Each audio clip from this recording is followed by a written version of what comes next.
AI was the ancient wish to forge the gods. It's our longing to create other intelligent systems, perhaps systems more powerful than us. This video delves into the concept that AI was created to design systems that surpass human intelligence.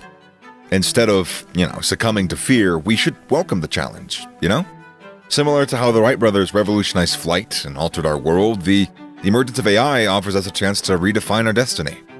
By exhibiting bravery and creativity, we can chart a course through this unexplored realm and employ AI to construct fairer, more balanced, and a more sustainable planet. And that's only the outset. I think the moment you see a robot or AI systems as more than just servants, but entities, they begin to change you. It becomes clear that AI operates through the input and output of information, much like the neurons in the human brain. Although the prospect of AI revolutionizing our lives can be daunting, it's crucial to acknowledge humanity's ability to confront and conquer challenges throughout history. With steadfastness and perseverance, we can leverage the capabilities of AI to promote positive change, ultimately constructing a more promising future for future generations. If that thing looks like it has consciousness, what the hell am I? The major issue in the field of neuroscience, at least through my view, is that there's no conceptual leadership. No one is saying we need to work on and solve this problem or that problem. It's very fragmented right now. Neuroscientist and Stanford professor Andrew Huberman offers a fresh perspective on AI. He highlights how AI can self-supervise and relearn, ultimately leading to AI supervising itself, which has the potential to create a better future. In this video, Dr. Huberman provides a glimpse of this potential future, emphasizing the importance of using our brain, our human creativity and resourcefulness to direct AI towards serving humanity's best interests. Through collaboration and pushing boundaries, we can unlock the collective potential to harness the advantages of AI. Fascinating things inspired by the structure of the human brain, very loosely, but they have, it's a network of these little basic computational units called neurons, artificial neurons, and they have, these architectures have an input and an output. They know nothing in the beginning, and they're tasked with learning something interesting. What that something interesting is usually involves a particular task. There's a lot of ways to talk about this and break this down. Like, one of them is how much human supervision is required to teach this thing. So supervised learning, this broad category, is the neural network knows nothing in the beginning, and then it's given a bunch of examples of, in computer vision, that would be examples of cats, dogs, cars, traffic signs, and then you're given the image and you're given the ground truth of what's in that image. And when you get a large database of such image examples where you know the truth, the neural network is able to learn by example. That's called supervised learning. There's a lot of fascinating questions within that, which is, how do you provide the truth? When you're given an image of a cat, how do you provide to the computer that this image contains a cat? Do you just say the entire image is a picture of a cat? Do you do what's very commonly been done, which is a bounding box? You have a very crude box around the cat's face saying this is a cat. Do you do semantic segmentation? Mind you, this is a 2D image of a cat. So it's not the computer knows nothing about our three-dimensional world. It's just looking at a set of pixels. So semantic segmentation is drawing a nice, very crisp outline around the cat and saying that's a cat.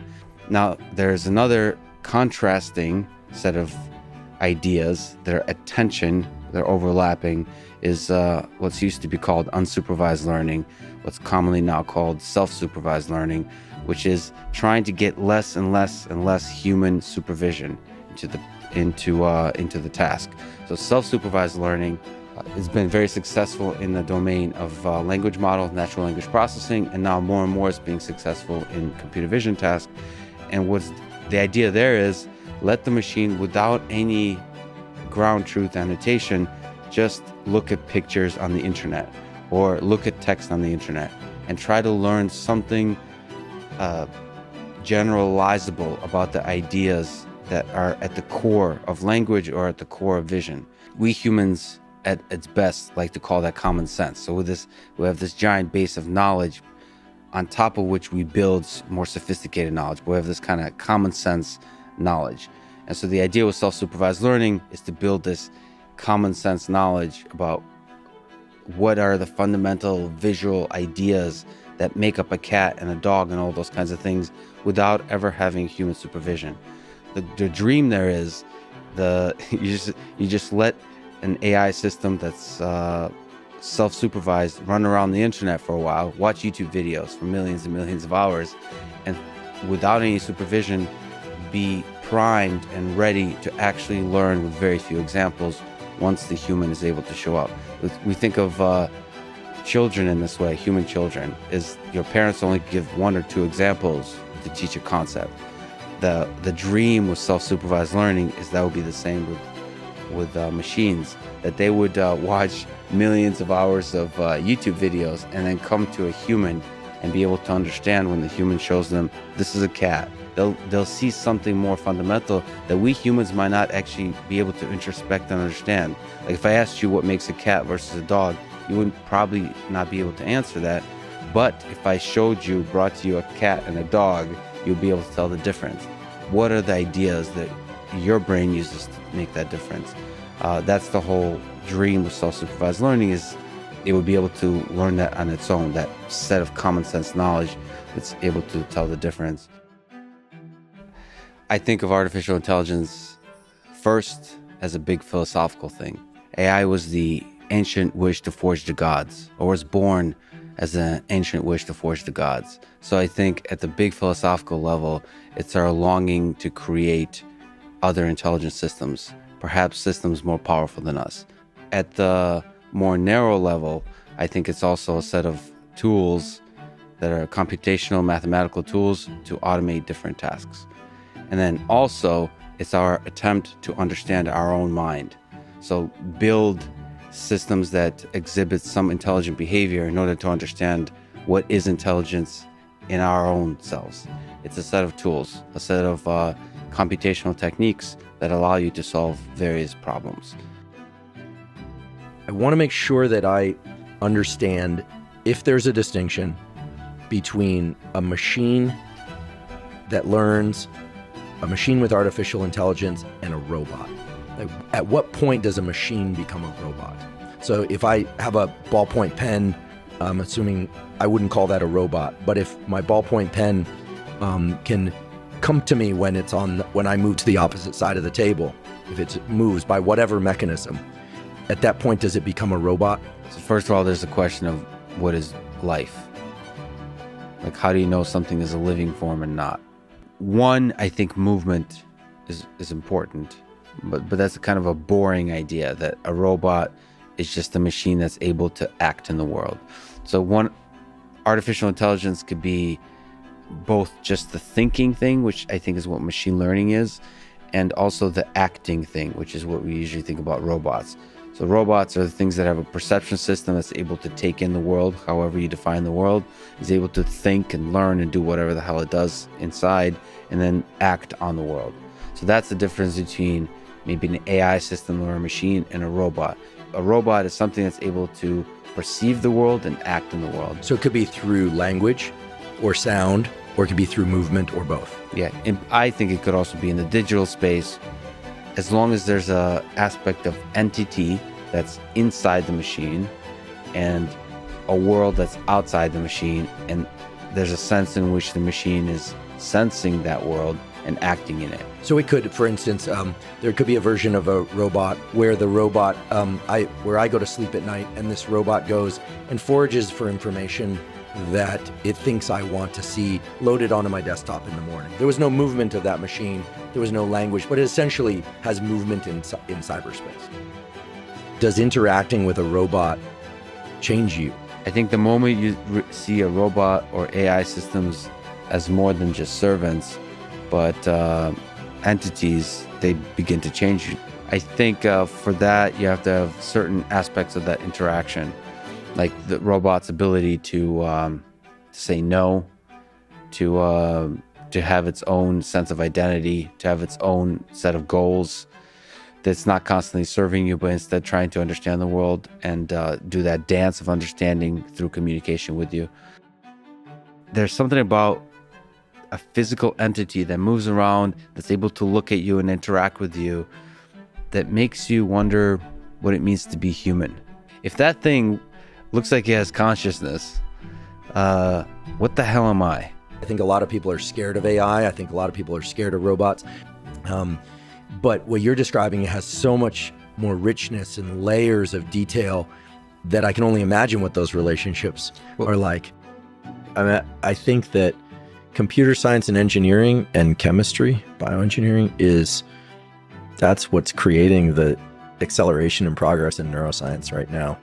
I think it's actually one place where science, I'm very reassured, science has invited in psychologists, computational biologists, at least at Stanford, MIT, and other places too, of course. It's clear that it's everyone's invited kind of party right now. Mm-hmm. The major issue in the field of neuroscience, at least through my view, is that there's no conceptual leadership. No one is saying we need to work on and solve this problem or that problem. It's very fragmented right now. Now, the good news is people are communicating. So computer scientists and people who work on AI, machine vision are talking to biologists and vice versa. But it's very dispersed. No one really knows how to think about neural circuits and what is a neural circuit. Is it one structure? Is it two structures communicating? I think this is where I actually think that the robotics is going to tell us how the brain works, because it's tempting to think that the brain has all these cell types and circuits in order to solve specific problems, but it might be that the fundamental algorithm is to create cells and circuits that can solve variable problems. I mean, we know in the retina, just a very simple example is that we've always heard about like cones are for color vision and high acuity, and rods are for night vision and non-color vision. But at the dusk-dawn transition, certain cell types switch to have a completely different function for viewing starry night versus what they do during the daytime. So neurons multiplex. And I think building machines that can multiplex and can evolve themselves is going to help us really understand what the brain is doing. We need to tease out the fundamental algorithms. We know they're like motion detection and spatial vision and things like that. I think machines are going to be much faster at that than our understanding of biology and how the brain does that. Well, the next generation coming up, I can say this because I now am blessed to have a bioengineering student. They think about problems so differently than biologists do. We realized the other day, we both came up with a set of ideas around a certain project, and we realized that her version of it was the exact opposite of mine, and hers was far more rational. It's just an engineering perspective. It's like, why would we do that last? We should do that first. I think that the next generation is really interested in solving practical problems. Yeah. It's a lot like computer science and engineering was in the late 90s. It was like, you go do a PhD in computer science and engineering, maybe, or you go work for a company and actually build stuff that's useful. Avoid cold immersion, so ice baths and being in cold water up to the neck, uncomfortably cold, within the 4 hours after a training session that's designed to evoke an adaptation, either endurance, hypertrophy, or strength, because the inflammation that you experience from a hard endurance workout or from a hard strength or a hard hypertrophy workout is the stimulus that you're going to adapt to. But just as a plant needs strong roots to stay anchored, a relationship needs a solid foundation made of understanding, kindness, and respect. Cold water immersion reduces inflammation and can short circuit some of that. After 4 hours, you're probably okay, but if you can do it a different day or you can do it before those sessions, that's better. Heat, however, can be done immediately after training, and it's probably beneficial because of the way that it dilates the vascular system and perfuses the muscles and ligaments, etc., with more nutrient.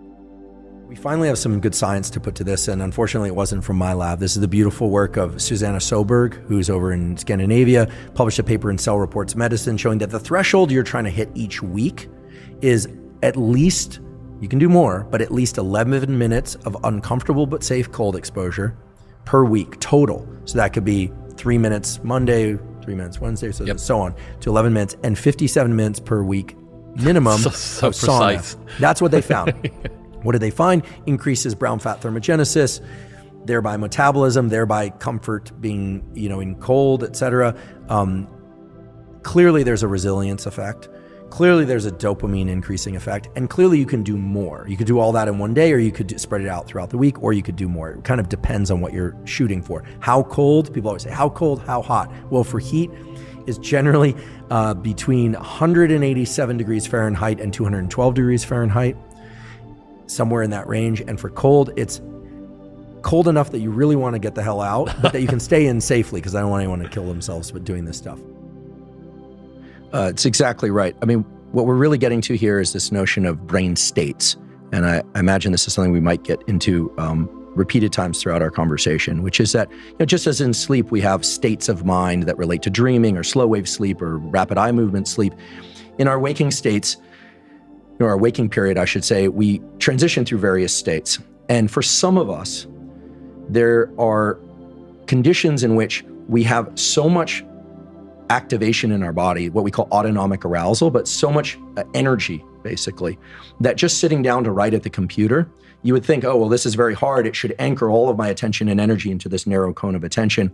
But the fact that you also have to sit still, the fact that there's actually not just what's right in front of you, but there's also the internal dialogue that you're carrying about what's going to happen with this passage. Is this any good? What's someone going to think? Is a notification going to go off in a moment? There are multiple scripts running. And that's why we distinguish between this exteroception, which is the perception of things in the outside world, and interoception, which is our perception of things within the confines of our skin.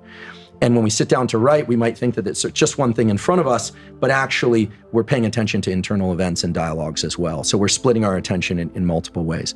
When I can only speculate, but I can imagine that when you're out for a ride, a good amount of that excess autonomic arousal is consumed by the pedaling and the breathing that puts your brain into a kind of a rhythmic state. And we know that breathing, we know based on a lot of good data, that breathing sets a condition in the brain for certain brain states to arise. And this is very easily experienced, where if you slow down your breathing and commit to doing maybe 2 or 3 breaths per minute, you'll notice that your brain and your entire body will shift into probably a more relaxed state for most people. And if you were to commit to doing 15 or 30 breaths per minute, your brain and body would shift into a more aroused state.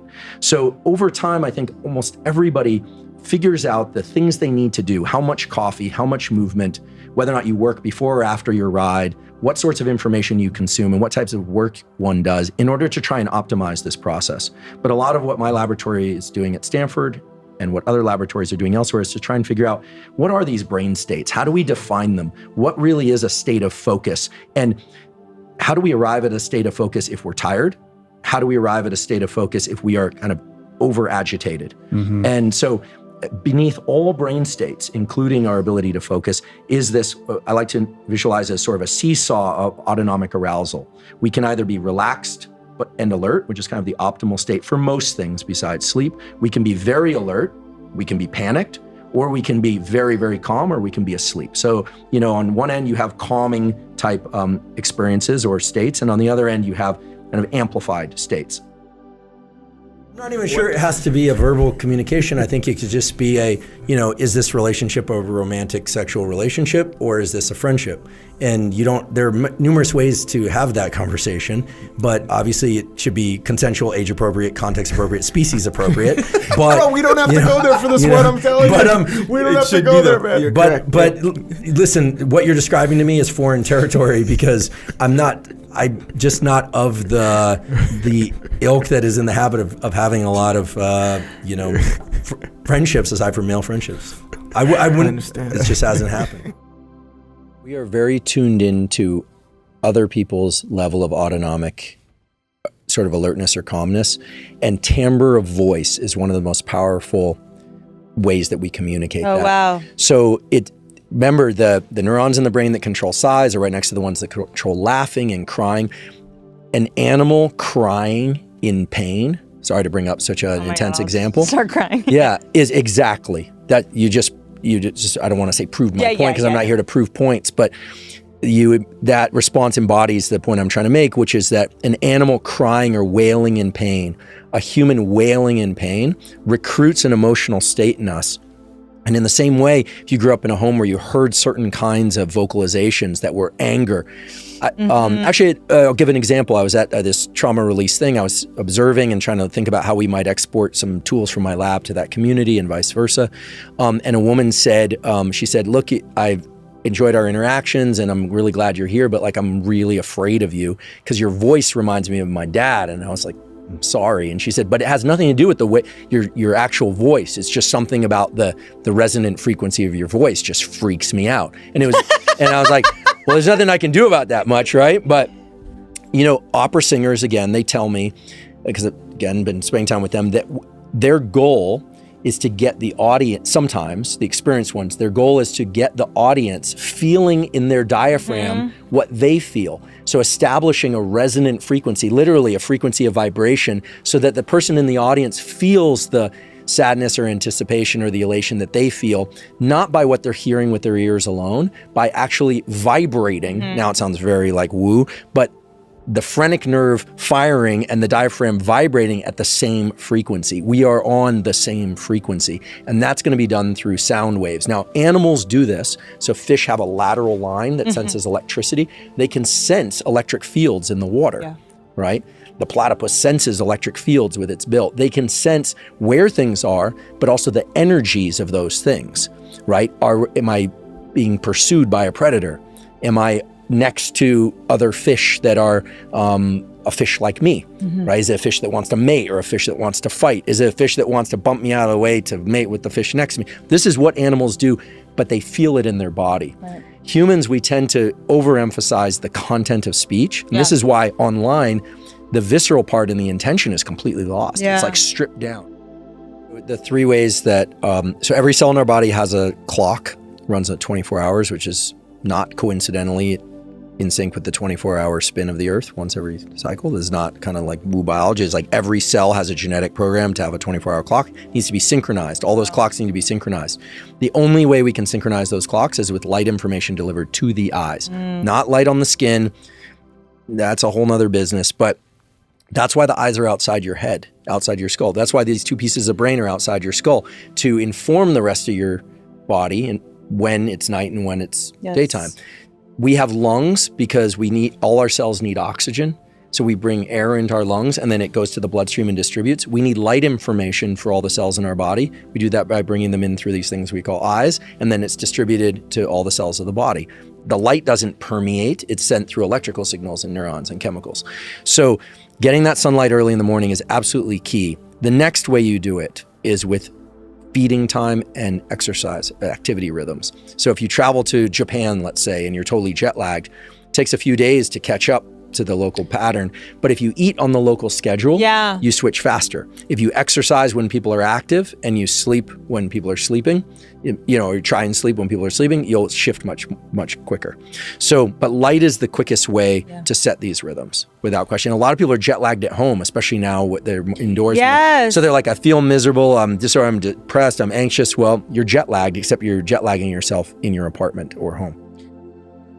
Yeah, I mean, if ever there was a phenomenon in life that I'm struck by, is it's trauma. And it's incredible to me how we experience these things for some people more than others, right? To some extent, everyone has trauma to some extent. I think we need to be fair and say that some people have a tremendous amount of trauma and other people less. But that there's some consistent themes that the psychoanalysts actually had right, which is that for many people, there's this, what the analysts would call a repetition compulsion, right? Somebody experiences something really terrible as a child, and then as an adult, they find themselves seeking out similar types of situations, and it's just the most illogical thing one can imagine. And the analysts would say, well, this is a reparative wish, an attempt to throw oneself back, subconsciously throw oneself back into these scenarios to get a different outcome. The way I posed the question to him about cold was, I hear that getting into an ice bath or a cold water immersion after training can reduce hypertrophy, but I'm guessing it's not that big of a deal. And he said, no, it is a big deal. It will short circuit your progress. Now, for people that are only interested in performance, who are doing a lot of workouts and trying to recover, but not trying to grow muscle, get stronger, or build endurance, then it makes sense to do cold. Like skill development. Skill development, or you're an athlete in season, so you have to what's so great about Andy is he really points out the specific ways to train given your specific goals. So for getting swole, stay out of the ice bath after a workout.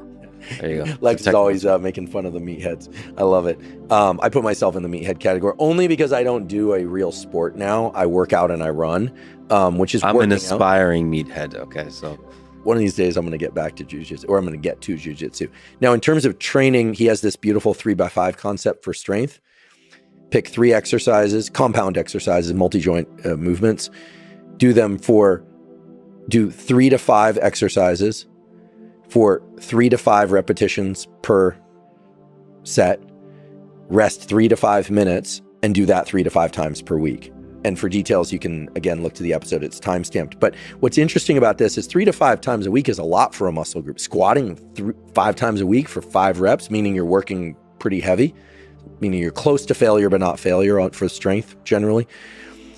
What Andy taught me is that people who are training mostly for strength can do these low rep type regimens frequently because most of the adaptation is neural, and because you're not pushing to failure in most cases, you don't get that sore. And so it's the motor neurons getting the muscle fibers to contract more intensely or with more efficiency in other ways that's leading to these strength gains. And this is why powerlifters can train every day or 5 days a week or 4 days a week.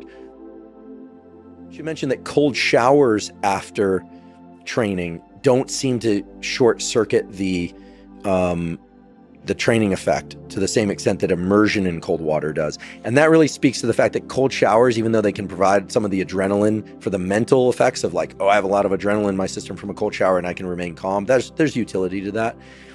It's not going to have the same metabolic effects or other positive effects that cold water exposure has been shown to have. And that's unfortunate because most people have access to cold showers. Not everyone has access to a cold dunk or an ice dunk. You know, one of the hardest things to do is to calibrate one's consumption of social media or any kind of high potency information. I mean, if you think about it, this is the first time in human history that you can scroll through 50 movies in 1 minute. Right. I mean, you know, if a picture is worth 1,000 words, right? We know that a movie is worth 10,000 pictures. I mean, the visual system loves motion. And so there's, you know, I'm sure the algorithms reflect this.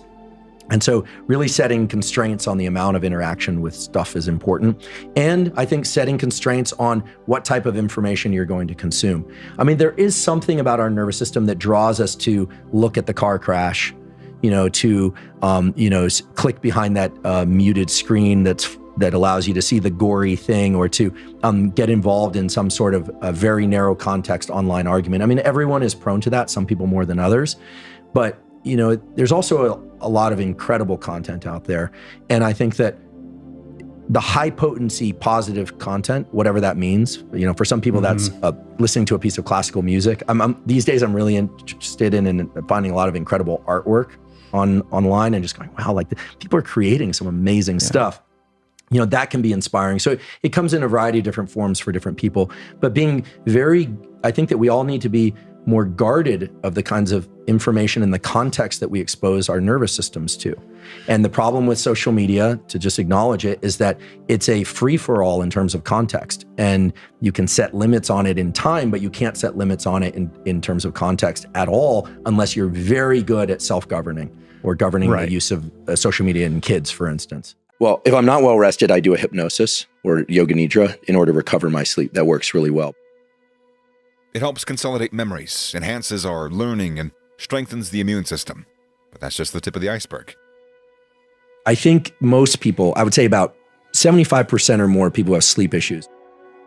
By prioritizing quality sleep, we unlock a cascade of benefits that just ripple throughout our lives, leading to improved focus, creativity, and overall happiness. So, let's embrace the power of sleep. It's the key to unlocking our full potential. And then in the final third is where you finally get to relax, because the brain doesn't shift states very quickly. We can go from sleep to wakefulness quickly. We can go from wakefulness to sleep quickly, but we don't shift between different states of consciousness like a step function, except in rare cases, right? Fear is one. All of a sudden we hear an explosion right now. It's a step function. We're in fear or we're in alertness. In a captivating video, Andrew Huberman sheds light on the incredible significance of sleep. It's not just about closing our eyes. It is an essential process that fuels our bodies and our minds. See, while we sleep, our brains actively work to solidify memories, making learning more effective. Moreover, sleep strengthens our immune system, helping us stay healthy and ward off illness. But the story don't end there. So that you can start thinking about other possibilities. Or, there are instances, I think everyone's been in this kind of situation, where the thing that's stressing you out is not going to get resolved today, and you need to sleep. And of course, you need to sleep, and then you can't sleep. And then, of course, that creates a compounding stress. And now you're stressed about not being able to sleep. And then over the course of the next few days, you dissolve into a puddle of tears. Prioritizing restful nights set the stage for a vibrant and fulfilling life. It enhances our cognitive abilities, it boosts our mood, and even allows us to tackle challenges with renewed energy. Embrace the power of sleep. It's the foundation for a remarkable existence. Even for a conversation at work, step out in front of the building, and then in the evening, dim those screen lights. If you're out on stage and you got the blaring lights in your eyes and you're dealing with that, afterwards, there are some things that can help. And then for most people, make sure you're not going to bed right after chugging a big glass of water. One of the most common problems with sleep is people wake up in the middle of the night to use the bathroom. Andrew Huberman's video highlights the paramount importance of sleep. Far from being a mere luxury, quality sleep is a biological necessity that supports our overall well-being. During sleep, our bodies repair and they regenerate, optimizing our physical health. Meanwhile, our brains consolidate information and they clear out toxins, improving cognitive function. I'm waking up these days around 6 a.m., 6:30 a.m. I'm trying to go to sleep by about 10:30 p.m. Sometimes it's 11, sometimes it's 10. I wake up, and I have to be careful here because whenever I've described my routine in a little bit of detail, people always say, I can't believe you don't go to the bathroom. The benefits extend beyond the night. A good night's sleep translates into heightened focus, to enhanced productivity, and better decision-making during the day. I mean, Skyrim taught us all this, Sleep for 8 hours, get more skills, whatever. So let's prioritize sleep as a non-negotiable part of our lives. By doing so, we set ourselves up for success, ensuring that every day begins with a well-rested mind and a well-rested body. First of all, we have to distinguish between modulators and mediators, and I'll do this very briefly. There are a lot of things that will modulate your state of focus, but they don't directly mediate your sense of focus. So for instance, if right now a fire alarm went off in this building, it would modulate our attention. We would get up and leave. It would be very hard to do what we're doing with that banging in the background, at least at first. So it's modulating focus, but it's not really involved in the mechanisms of focus, right?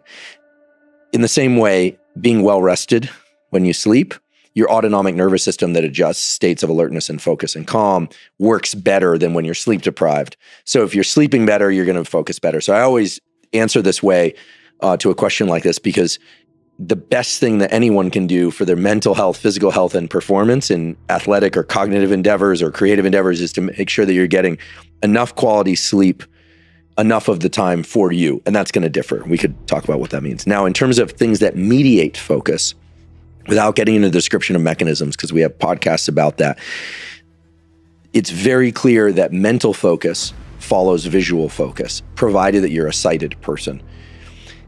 Much of the training that's being done now in China to teach kids to focus better literally has them stare at a target, blinking every so often, but really training themselves to breathe calmly and maintain a tight visual aperture. When you read, you have to maintain a tight visual aperture. You're literally scrolling like a highlighter in your mind's eye, right? It's kind of obvious once you hear it. So for people that have problems focusing, sleep well, learn to dilate and contract your visual field consciously. This can be done if you practice it a little bit. And then, as I said before, it is very hard to get into a state of focus like a step function immediately, like snapping your fingers. What you can do is you can pick any object, but ideally an object at roughly the same distance, placed at roughly the same distance to which you're going to do that work. So, in his video, Andrew Huberman emphasizes the incredible importance of sleep in our lives. It is not just a state of unconsciousness. It is a vital process that our bodies and our minds, what they need. It's a non-option. If you're having a full-blown panic attack, then the alertness system is, it's as if the seesaw is tilted all that way.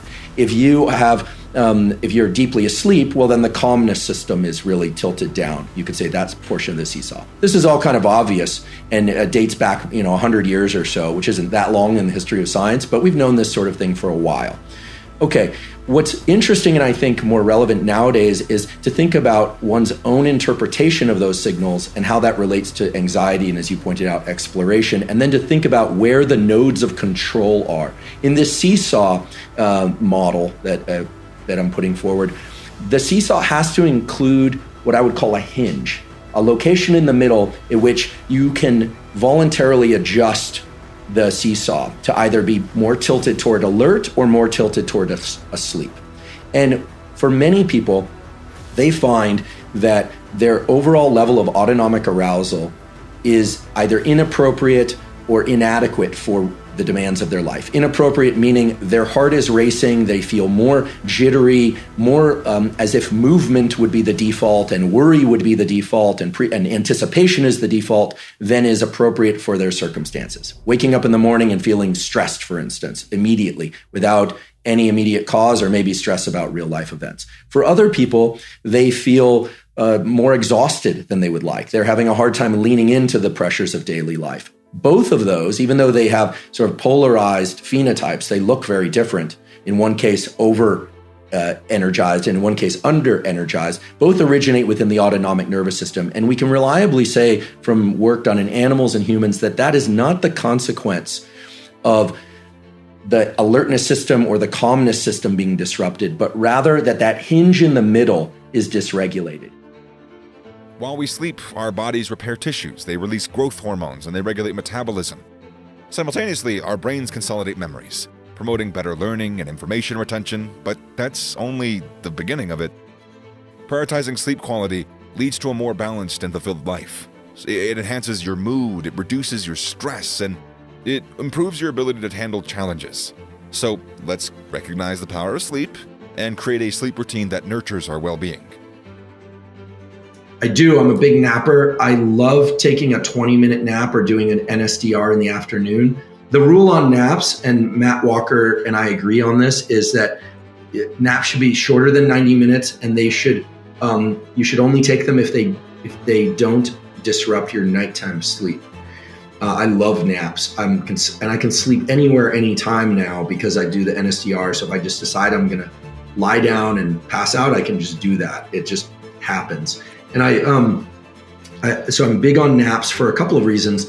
There are several very good papers that were published in the last few years in the journal Cell Report showing that short naps and NSDR, I should say, has some good science to support it, accelerates neuroplasticity and learning, especially if you take that nap within 4 to 6 hours after a very intense learning bout.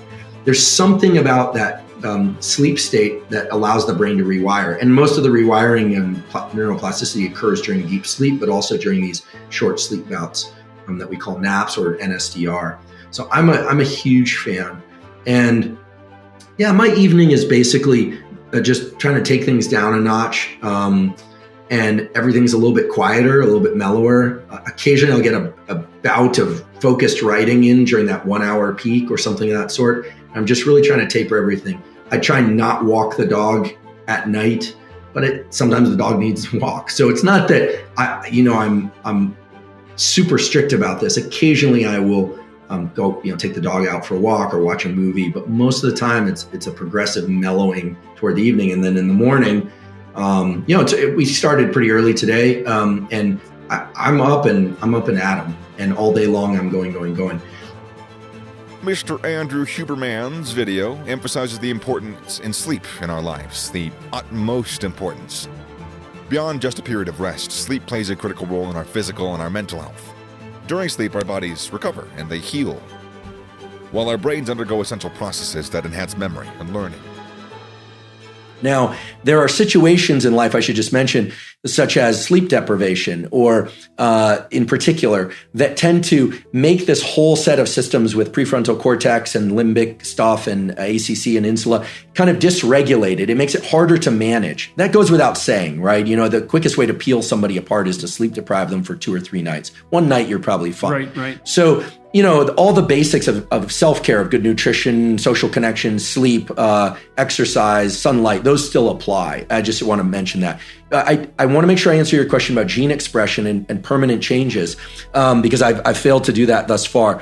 One of the things that is absolutely key about the dopamine system is that it has a fast component. Dopamine is released, more adrenaline, aka epinephrine, can be released, and you can, this sort of upward spiral of energy and sort of success with the occasional drops, right? I mean, nobody succeeds in every task, right? Sometimes the phone rings or the doorbell rings and you fail.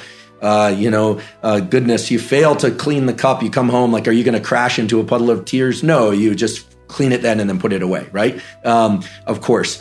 But there's a slow system associated with achieving wins, even small wins. And that slow system is in the form of hormonal control that then translates to gene control. So two hormones in particular, testosterone and estrogen, which are present in both men and women, males and females, of course, but to varying degrees, are both secreted when the dopamine system is activated. This has to do with the relationship between dopaminergic neurons and the pituitary gland, which releases gonadotropins and luteinizing hormones, which then stimulate the testes and the ovaries, et cetera, to release the so-called sex steroid hormones.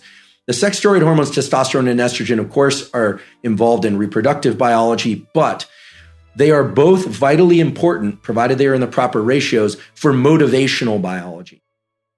However, sleep's benefit extends far beyond just, science. Ooh.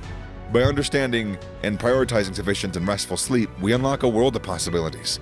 We experience increased productivity, heightened creativity, and improved emotional well-being. So, let us honor our bodies and our minds by recognizing sleep as the cornerstone of a thriving and purposeful existence. I'll start with what I've doubled down on. I've doubled down on the idea, which perhaps I stated last time we spoke and perhaps not, but I certainly believe that our state of mind and body at any point in time is strongly dictated by our state of mind and body in the hours and days prior to that. And on the one hand, people are going to hear that and say, well, duh. If you're sleep deprived, you're going to feel like garbage. And if you're well rested, you'll feel great.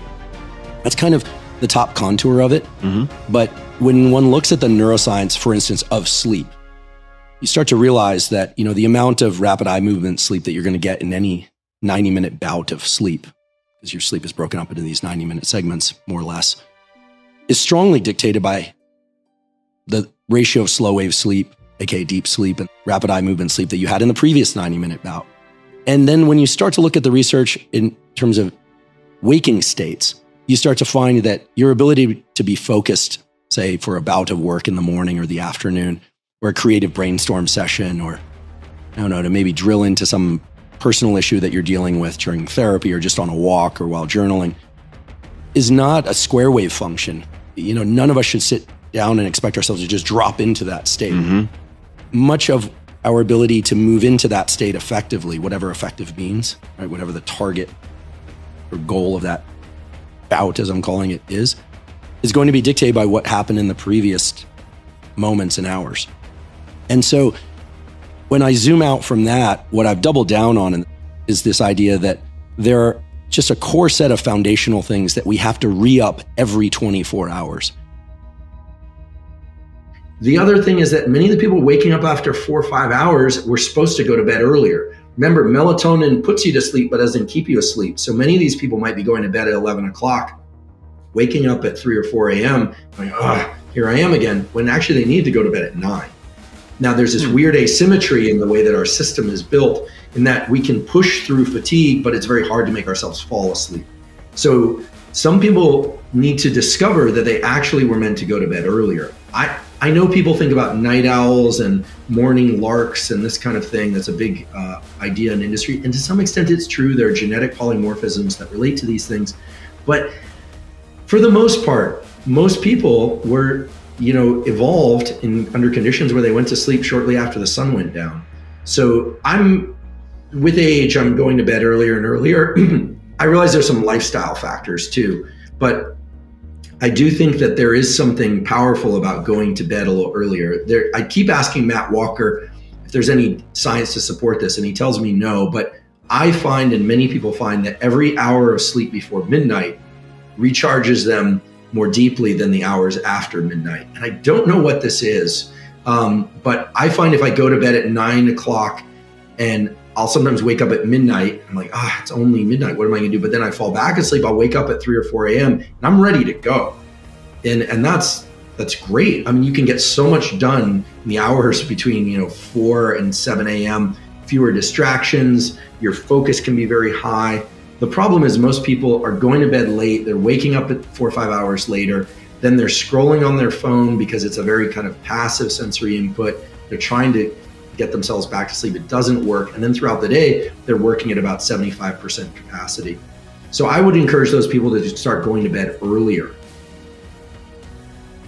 I think thanks to the incredibly hard work of Dr. Matt Walker at Berkeley, right? The sleep diplomat on Twitter, right? It's such a great name because it's so appropriate. I mean, a decade ago or so, it was like, I'll sleep when I'm dead. That was the dominant mentality out there. And yeah, sleep's great, but getting stuff done is more important. I mean, Matt has really impressed on everybody that our mental health, our physical health, and our ability to perform is so strongly dependent on our ability to get quality sleep.